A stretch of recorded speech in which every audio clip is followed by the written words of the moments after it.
Welcome back to Sports Federation TV. We chat in badminton. We're joined in studio by young Sean. Hello Sean, how are you? I'm fine, and you? I'm good. You a SA player, badminton? Yes, no? Yes, I am. At what level? National champ? Junior champ. Junior champ? How old are you now? 14.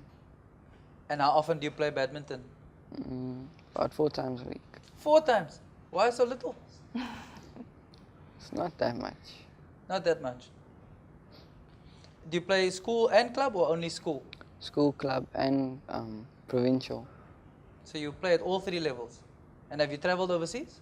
Yes, I traveled about a month ago. Where did you go? Uganda. And what was it like? Was nice. South Africa won gold. Well done. Were you the only person from Cape Town or were there others with you? I was the only person from Cape Town. And the rest of the team, where were they from?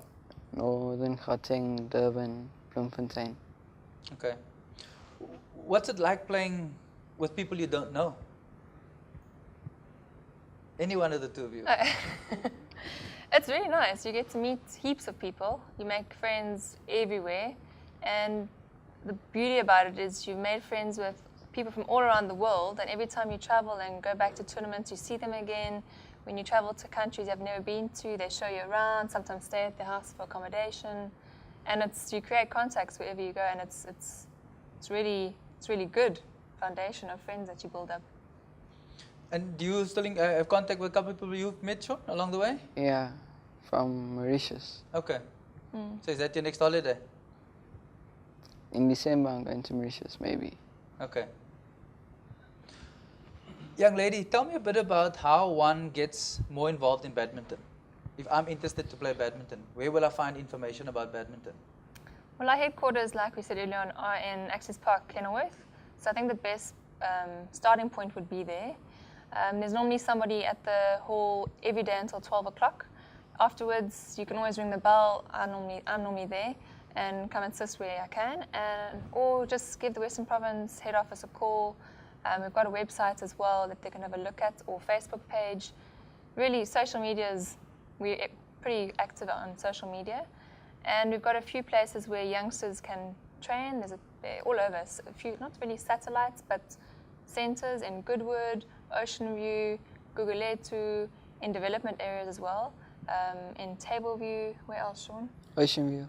Yeah. Okay. And yeah, but it all kind of stems back to the headquarters in Kenilworth Centre. Okay. Yeah. Sean, at school level, we were talking a bit about clubs, but also at school level, how big is the competition? Do you play a league? How many schools are involved? Do you know? I think there are 12 schools. There are some people that play provincial, so there is a bit of a challenge, but it's not as strong because there are lots of weaker people. Okay. So you number one in the Western Province at schools league and at club level? Or is the competition at both for you? For school league, there's not much competition, but for club league, there is a bit of competition. So you do break into a sweat occasionally? Not often? Quite a bit. Okay. Jade, at your level, I mean, what's the competition like for ladies? At the moment, it's quite hectic.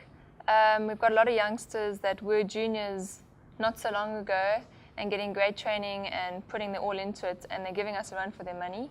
Especially if you've taken, I took a year break 2 years ago, and then I was like, okay, I can feel the break catching up to me. But there's always competition, there's always someone on your heels. If you're not going to train, there's another person that is training that's going to catch up to you eventually if you're not on your toes. But there's quite a bit of competition. There could always be more. There are a few girls that I feel that could be pushing harder. But yeah, it's healthy competition.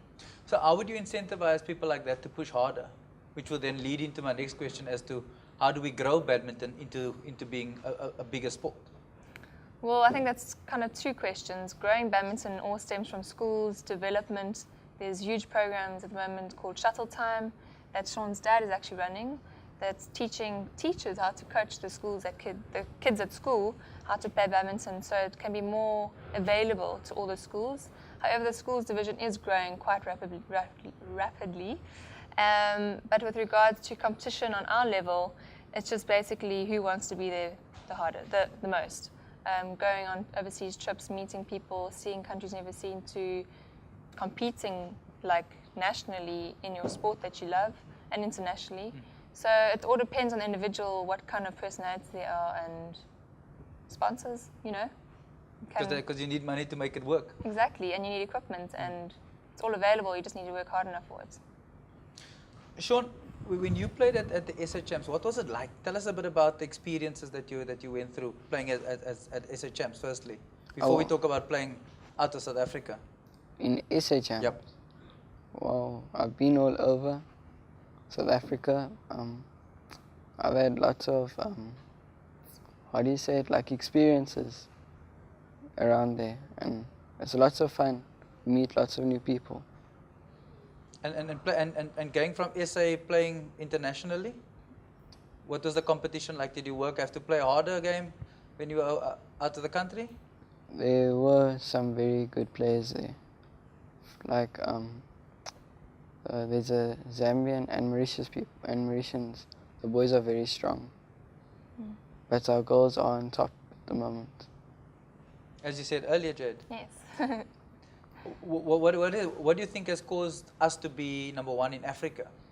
Is it just the amount of time we're playing, or is it the training systems, or what's caused it? There was a very good structure a few years ago where we had a great satellite setup, and we had an international coach, Morten Frost from Denmark, that was coaching the senior players, and I think it's just kind of filtered through.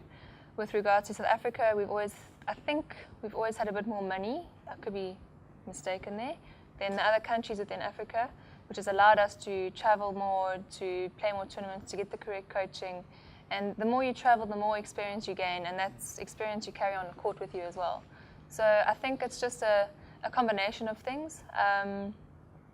But for some reason, South Africa, ever since I've been playing, has always been tops. Always close, like I said, by Nigeria and Mauritius, but always tops. Not easy to be on top, but it has happened. We've pushed through. Yeah. Because I mean, we, like you say, we've got the stepping stones to get us there, and we've mastered it to a point to be the African champs. Yes. How do we then take it to be to compete, even to be more competitive at international level? Do we need to take this up as a full-time employment, as you said earlier, or what else can we do to get us to a higher level? I think it does all stem at the bottom of funding, sponsors. No one can take it full-time if, unfortunately, financial reimbursement is there for the players to focus fully on badminton and training and the background of it all.